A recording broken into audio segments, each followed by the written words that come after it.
Salut à vous tous. Bonjour. Je vous salue tous dans le nom précieux du Seigneur Jésus-Christ. On a des nouvelles personnes que j'avais pas vues. Mon nom c'est Kémé Allo, mais la plupart des gens m'appellent Kémé, c'est plus facile. Et je suis pasteur de cette église. Ça fait vraiment un grand plaisir de vous voir. Aujourd'hui, je ne sais pas de quoi je vais vous parler, mais j'ai envie de dire des grandes choses. Parle-nous du pardon. Pardon? Parle-nous de comment bien pardonner son prochain qui nous fait mal. Ah, là, elle m'amène quelque part. Ça fait partie Du pardon. Karagashi Abasi.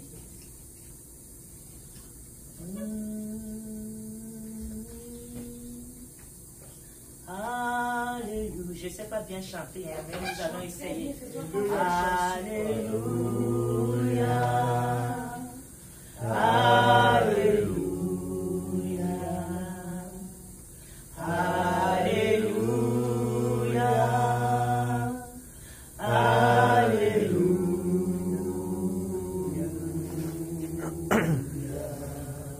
Encore alléluia. Alléluia. Alléluia. Alléluia. Alléluia.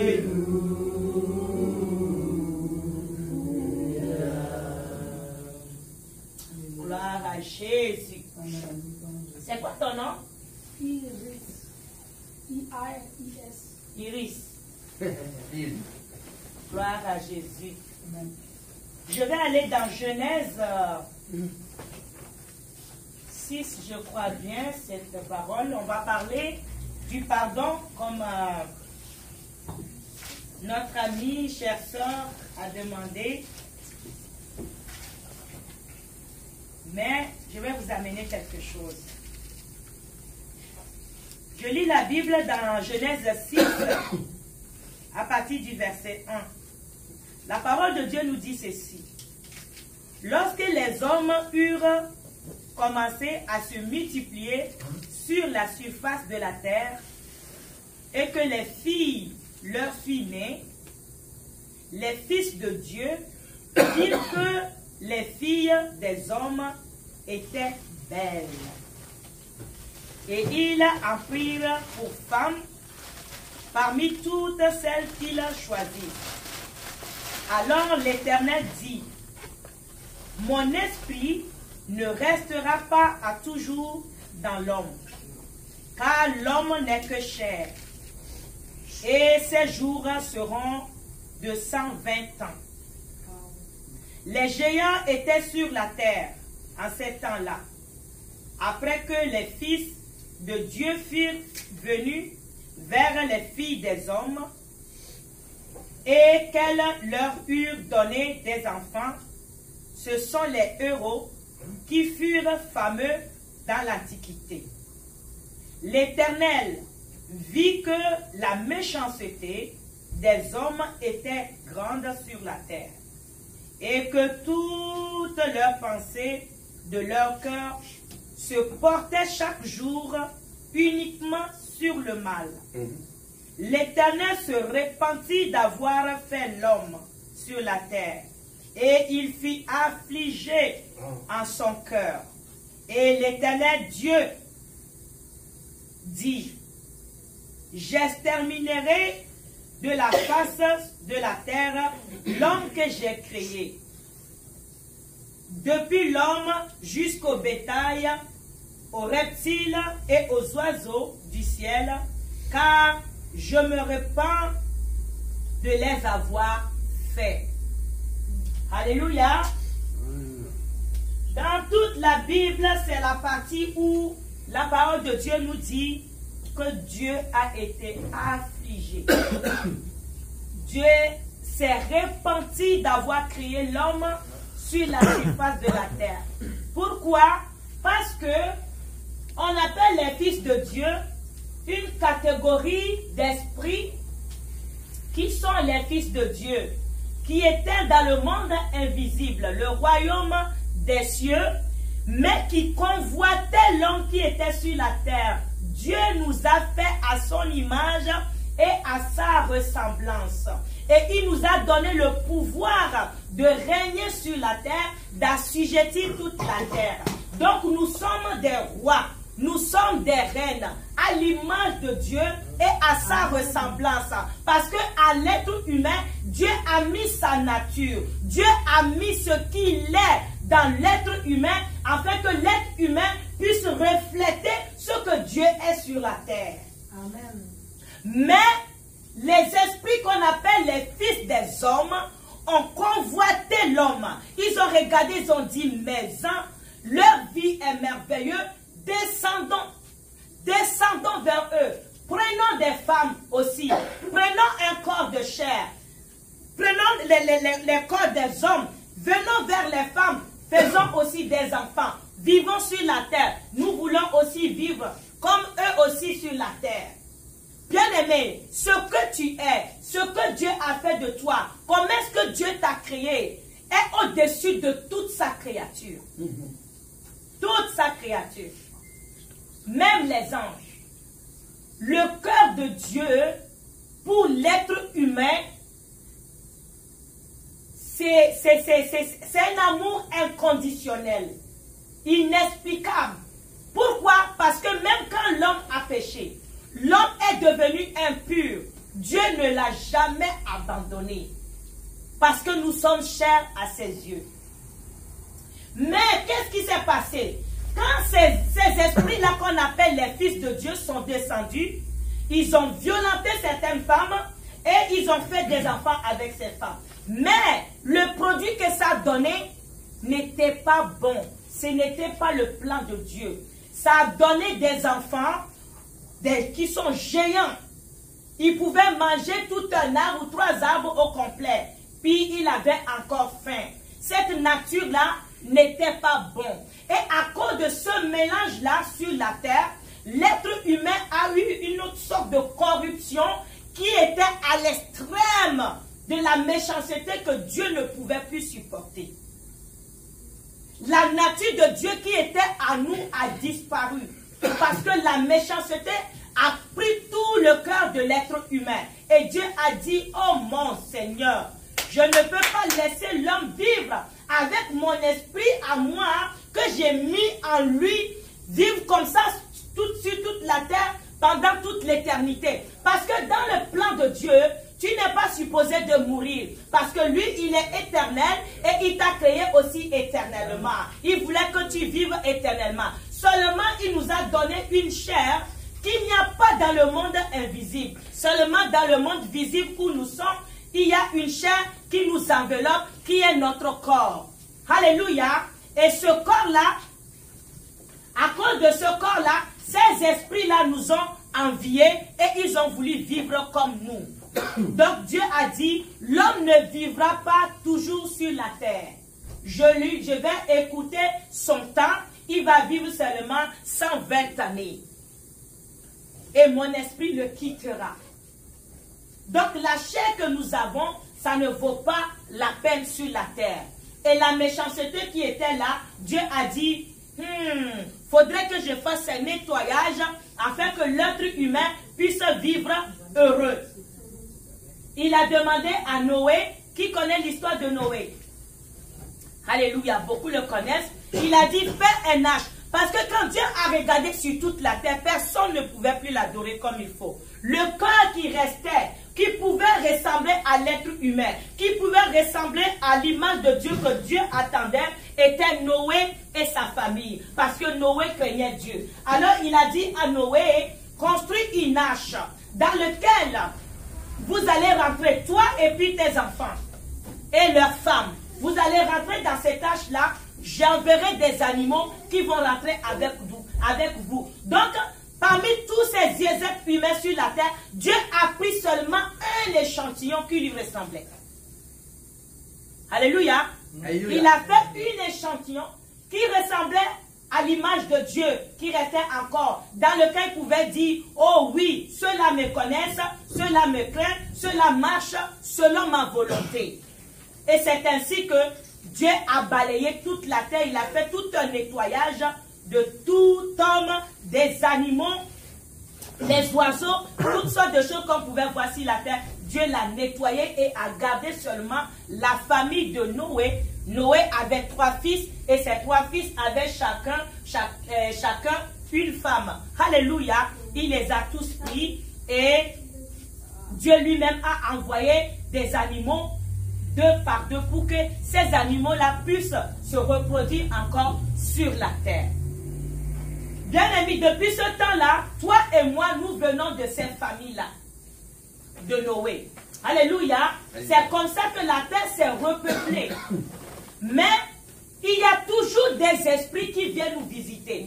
Ils prennent la chair humaine comme ces fils de Dieu. Et nous les côtoyons. Nous mangeons avec eux. Nous vivons avec eux. C'est eux qui viennent corrompre toute la terre.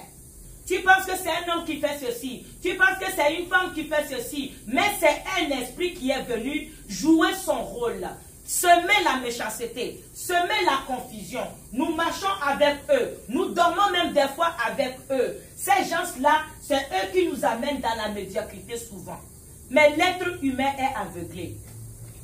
Alléluia. Parce que nous tous, nous avons tourné le dos à Dieu un peu. Même il y a des choses que Dieu nous dit des fois, nous avons la misère à le croire. Mais bien aimé, laisse-moi te dire que sur toute la terre, tous ceux qui sont à l'image de Dieu, peu importe qu'est-ce qu'ils vivent, ils soupirent avec Dieu. Alléluia. Et je crois que c'est ton cas. Mais il y a certaines choses, certaines personnes, ils s'en foutent. Tu vas les reconnaître, ces esprits-là, dans leur caractère. Quelqu'un se lève comme ça, il tue son frère sans aucune gêne, rien du tout, du tout. Et parmi ces gens-là, on nous a dit, c'est des malades mentales. Mais non, parce qu'ils n'ont pas l'esprit de Dieu. Alléluia. Il y a des gens, ce sont les esprits qui ont pris la chair. Il y a des gens parce qu'ils sont possédés par l'esprit, parce que l'esprit, celui-là n'a pas assez de pouvoir pour prendre une chair, il va posséder quelqu'un et cette personne-là, il va le manipuler comme une marionnette et celui-là travaillera à sa place. C'est pour ça qu'il y a l'amour a diminué au milieu de nous. Parce que nous avons des esprits qui vivent avec nous illégalement. Ils sont illégaux, c'est des voleurs de joie, des voleurs de paix, des voleurs d'amour, des voleurs de toute valeur que Dieu a mis dans l'homme. C'est leur travail. Ils sont là pour accomplir leur mission qui est satanique. Bien-aimé, c'est pour ça que chaque jour quand tu te réveilles, en face ton frère, en face ta soeur, en face de ton ami, en face des gens avec qui tu vis, tu dois te poser la question, est-ce que cet ajustement envers mon frère est correct? Parce que chacun de nous représente Dieu. Chacun de nous représente Dieu. Si tu fais le mal envers quelqu'un parce que c'est lui, tu te trompes. Tu le fais envers Dieu, pas à un humain. Et celui qui est habile en esprit, comme moi qui a grandi un peu, qui comprend les choses, je m'en fous de ce que tu peux me faire. Mais l'esprit qui est derrière toi, je le guette, je dis au nom de Jésus, il ne va pas m'avoir. Alléluia. Il faut que vous connaissiez ces choses-là. C'est pour ça que Dieu a donné son Fils unique à la croix pour verser son sang. Le sang, c'est la vie. C'est dans le sang qui se trouve la vie. Et ce sang-là est versé pour que la vie impure que nous avions nous quitte. Quand tu reçois Jésus-Christ, tu marches avec lui. Son sang maintenant va commencer à purifier ta vie que tu as. C'est ainsi que le pouvoir de pardonner peut venir habiter en toi. Parce que celui qui reçoit le pardon de Dieu, qui croit que Jésus-Christ est mort à la croix, pour qu'il lui soit pardonné, qu'il soit purifié, qu'il soit rendu saint, qu'il soit justifié, peut aussi pardonner son frère qui lui a fait du mal. C'est facile parce que moi j'ai reçu le pardon. Je ne peux pas ne pas pardonner. Et la Bible est claire là-dessus. Il dit que ce que vous liez sur la terre sera lié au ciel. Ce que tu délieras sur la terre sera délié au ciel. Ça, c'est tous ceux qui ont accepté Jésus-Christ. Donc, si moi, je lis quelqu'un, je refuse de lui pardonner sur la terre, dans le ciel, ça sera relié. Mais ce que vous ne connaissez pas, le ciel, il y a deux mondes dans le ciel. Il y a le monde de Dieu, il y a le monde satanique. Ce que tu as lié ici, Satan, quand il voit que tu n'as pas pardonné ton frère, il te tient aussi. La preuve est que tu n'es pas heureux quand tu vois la personne que tu ne pardonnes pas. C'est vrai. Parce que Satan, tu lui as donné le pouvoir d'agir dans ta vie. Alléluia. Quand tu vois la personne, tu es mécontent. Quand tu vois la personne, tu es frustré. Mais lui, il ne sait rien. Mais s'il sait quelque chose aussi, et que lui, il agit de la même façon que toi, comment viendrait la paix? Un simple pardon, où je m'excuse. Des fois même, tu sens que la personne ne peut pas venir s'excuser. Parce qu'il est tellement gêné, il a honte. Mais toi qui as la puissance, Dieu a donné la force de pouvoir faire. Tu peux aller le voir. Tu sais, ce qui s'est passé entre nous, je crois que c'est une mésentente. J'aimerais qu'on refasse la paix. Même si tu ne veux plus t'asseoir avec moi, j'aimerais que tu saches que moi, je ne t'en veux pas. Et si toi, tu m'en veux, pardonne-moi. Tu es libre. Tu te libères totalement de toute condamnation que Satan peut mettre sur toi. Amen. Alléluia. Parce que sachez une chose, ce n'est pas Dieu qui nous condamne. Hein. Ce n'est pas Dieu ne nous accuse de rien du tout, du tout. La Bible est claire là-dessus. Il dit c'est Satan, le serpent ancien, l'accusateur de nos frères. C'est lui qui nous accuse tous les jours devant le trône de Dieu. Mais Dieu lui dit à ses enfants, j'ai versé mon sang, j'ai pris un chair humain pour que vous soyez purs, pour que vous soyez justifiés. Rentrez dans cette alliance-là, rentrez dans cette occasion-là que je vous ai donnée. Ne laissez pas l'ennemi, le diable vient me dire tout le temps que mes enfants ont fait mal. Moi, je les ai pardonnés une fois pour de bon. Bien-aimé, quand tu reçois Jésus-Christ, Dieu, lui, il efface tout ton pardon, tout ce que tu as fait, depuis l'enfance jusqu'à aujourd'hui, et d'aujourd'hui jusqu'à l'éternité. Une fois pour de bon. Et quand Dieu efface ton péché, c'est comme si on voit ces dessins-là, là-bas, c'est les taches de nos péchés. Dieu, lui, qu'est-ce qu'il fait? Il éponge tout. Tu vois juste le blanc. Fait que des fois, quand il vient dire à Dieu, Seigneur, pardonne-moi, il dit, mais de quoi il parle? Je ne vois rien. Voici le tissu que tu es. Tout est purifié par le sang de Jésus-Christ. Mais ça ne veut pas dire que tu dois toujours faire du mal aux autres qui sont autour de toi. Mais Dieu va commencer à te changer ton cœur tranquillement, à chaque fois, chaque jour, petit à petit, jusqu'à ce que tu atteignes la perfection. Et la perfection de Dieu, je vais vous dire ça aujourd'hui, concernant le péché justement. La perfection de Dieu, c'est celui qui craint Dieu. Celui qui dit, ah, j'ai fait du mal, comment je fais pour réparer ça? Oh Dieu, j'ai péché contre quelqu'un, comment je fais pour réparer ça? Celui-là appartient à Dieu. Parce que dans son cœur, il reconnaît qu'il a fait mal. Alléluia, c'est tout ce que Dieu cherche en toi. Parce que le mal va toujours nous entourer. Même si toi, tu ne veux pas faire du mal à quelqu'un, quelqu'un viendra te chercher à un moment donné. Mais quand tu marches avec Dieu maintenant, toutes ces choses-là, Dieu va commencer à te changer. À chaque affrontement que tu vas faire avec quelqu'un, Dieu va te guider en te disant, fais comme ça, fais comme ci. Et même, tu vas arriver à un niveau où, avant que l'affrontement même arrive, Dieu t'avertit d'avance. Il te dit, ma fille, mon fils, fais attention, telle personne-là, il va te faire ci. Fais attention. Quand la personne viendra, la sagesse de Dieu s'est déjà manifestée en toi. Et toi, tu sauras comment répondre à la personne, comment l'accueillir, comment converser avec lui. Et tu n'auras rien à te reprocher parce que tu vas bien lui parler. Tu vas bien le considérer comme si il était le bien-aimé de Dieu aussi. Et on passe. C'est que le pardon est simple. Quand tu sais que Dieu t'a pardonné, Jésus-Christ a coulé sa croix. pardonne aussi. Et si tu n'es pas capable parce que ça te fait mal, demande à Dieu de t'aider. Exact. C'est tout. Amen. C'est tout. Tu demandes à Dieu de t'aider à pardonner. Et ça, vraiment, quand tu commences ça, tu vis déjà dans le royaume des cieux. C'est garanti. C'est garanti. Est-ce qu'il y a des gens ici qui ont déjà donné leur vie à Dieu et qui se sont reculés? Ils veulent revenir, faire la réconciliation avec le Seigneur? Ok, ça marche. Est-ce qu'il y en a qui n'ont jamais donné leur vie à Dieu? Alléluia. Nous allons aider notre frère à se réconcilier avec Dieu comme il faut. Amen. Alléluia. Amen. Je vais faire une prière, tu vas te lever. Nous allons faire une prière, tu vas juste répéter.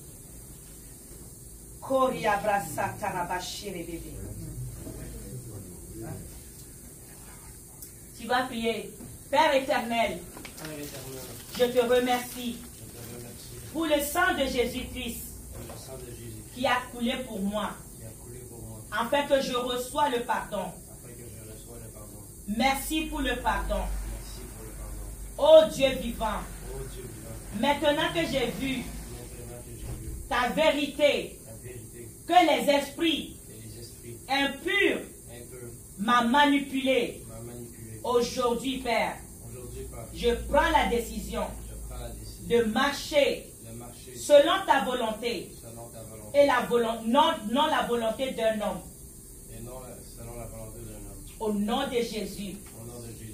Père éternel, je prie encore que de m'aider à marcher selon ta volonté en Jésus. Mon Dieu, mon roi, pardonne-moi tout le temps que je me suis éloigné de toi. Au nom de Jésus. Père, je prie encore de me guider chaque jour de ma vie. Chaque pas que je fais, aide-moi à le faire. Je ne veux plus marcher sans toi. Oh, merci Seigneur. Acclamons Jésus pour sa vie.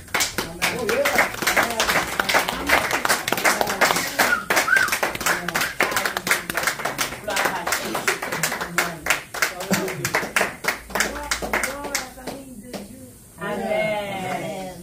On va reprendre encore notre chant pour terminer. Alléluia. Alléluia. Alléluia. Alléluia. Encore une